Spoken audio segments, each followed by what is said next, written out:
బసవరాజు వాళ్ళ అమ్మ వాళ్ళ పెద్ద కొడుకు పెద్ద కోడలు జీ కాంపిటీషన్లో విన్నర్స్ అయి ప్రైజ్ మనీ తీసుకొస్తారని కప్ తీసుకొస్తారని ఆశగా పూలమాల పట్టుకొని గుమ్మం దగ్గర ఎదురు చూస్తూ ఉంటారు. కోటి ఆశలు పెట్టుకుంటారు వాళ్ళపైన బసవరాజు వాళ్ళ అమ్మ. మరోవైపు విశాలాక్షి తన కూతురు ఇద్దరు ఎవరు గెలుస్తారా, ఏ కొడుకు గెలుస్తాడు అని ఆలోచిస్తూ ఉంటారు.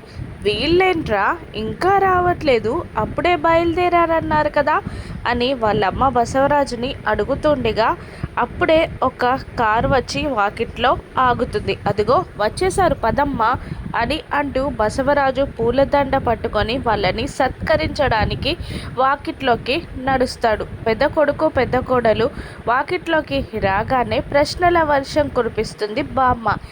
ఏంట్రా, చెక్ ఎక్కడా, కప్ ఎక్కడా, చెక్కే ఇచ్చారా, క్యాష్ ఇచ్చారా, కప్ ఎక్కడా అని వాళ్ళిద్దరిని ప్రశ్నల్లో ముంచేస్తుంది బామ్మ. అప్పుడు ఇచ్చారమ్మా అని అంటాడు అతను. మరెక్కర్రా అంటగా మాకు కాదు అంటారు ఈ దంపతులు. మరెవరికిరా అని బసవరాజు వాళ్ళ అమ్మ అడుగుతుండగా మాకు అంటూ గెలిచిన చెక్ని ట్రోఫీని పట్టుకొని దర్జాగా వస్తూ ఉంటారు సిద్ధు తులసి. వాళ్ళిద్దరిని చూసి బసవరాజు అమ్మ షాక్ అవుతారు.